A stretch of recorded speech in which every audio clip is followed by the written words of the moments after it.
नमस्कार, मैं हूं आपके साथ शिप्रा झा और आप देख रहे हैं न्यूज़ 18 बिहार झारखंड का डिजिटल प्लेटफॉर्म।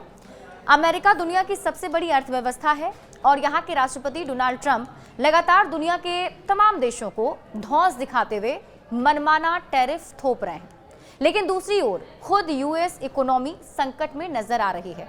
ये हम नहीं कह रहे, बल्कि अमेरिकी फाइनेंस मिनिस्ट्री की रिपोर्ट में अमेरिका पर कर्ज के जो आंकड़े पेश किए गए वो कुछ इसी ओर इशारा कर रहे हैं। दरअसल अमेरिकी सरकार का सकल राष्ट्रीय कर्ज यानी कि ग्रॉस नेशनल डेब्ट 37 ट्रिलियन डॉलर के पार निकल गया है। खास बात यह है कि यूएस डेब्ट में हर 5 महीने में 1 ट्रिलियन डॉलर का भारी भरकम इजाफा हो रहा है। अनुमान से भी तेज अमेरिका पर कर्ज की रफ्तार है।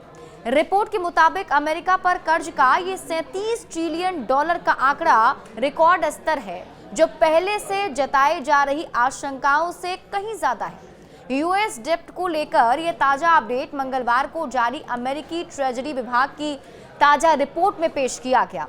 जिस तेजी से अमेरिका पर कर्ज बढ़ रहा है, उससे पुराने सारे अनुमान फेल हो चुके हैं।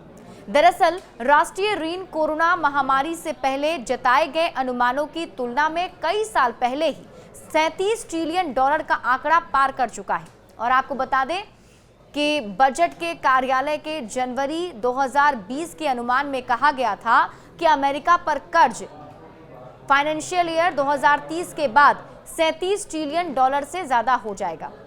ट्रंप के फैसले कर्ज का बोझ बढ़ाएंगे?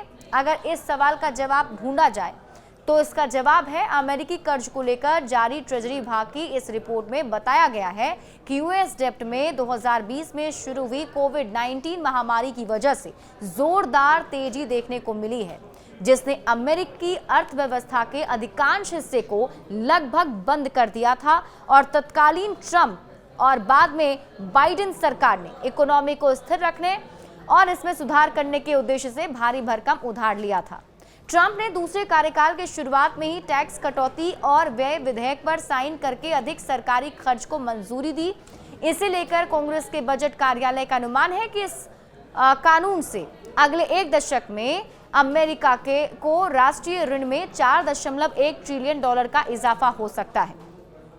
पीटीआई की रिपोर्ट में अमेरिकी ट्रेजरी विभाग के इस डेटा के हवाले से बताया गया कि यूएस पर लगातार बढ़ते कर्ज का अंदाजा बीते साल की शुरुआत से अब तक के आंकड़ों को देखकर आसानी से लगाया जा सकता है, जिससे साफ है कि हर 5 महीने में अमेरिका पर मौजूद कर्ज में 1 ट्रिलियन डॉलर का तगड़ा इजाफा हो रहा है। रिपोर्ट के मुताबिक जनवरी 2024 में अमेरिका का कर्ज 34 ट्रिलियन डॉलर था, जो जुलाई 2024 में 35 ट्रिलियन और नवंबर 2024 में 36 ट्रिलियन डॉलर था।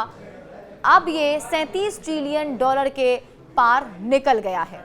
इसके साथ ही पीटर जी पीटरसन फाउंडेशन के सीईओ माइकल पीटरसन की माने तो अमेरिका पर कर्ज में लगातार बढ़ोतरी से पॉलिसी रेट्स पर दबाव बढ़ता है, जिससे लोन महंगा होता है और इसका एक साइड इफेक्ट ये भी है कि निजी निवेश कम हो जाते हैं। उन्होंने कहा कि यूएस डेब्ट के बढ़ने की रफ्तार फिलहाल पिछले 25 वर्षों की औसत दर से दोगुने से भी ज्यादा तेज नजर आ रही है। एक तरीके से कहा जा सकता है कि ट्रंप जिस तरीके से दूसरे देशों पर टैरिफ का दबाव दे करके अपनी अर्थव्यवस्था को रफ्तार देने की कोशिश कर रहे हैं, तो ये उन पर ही उल्टा पड़ता हुआ नजर आ रहा है। बड़े अपडेट्स के लिए आप जुड़े रहिए न्यूज़ 18 बिहार झारखंड के साथ।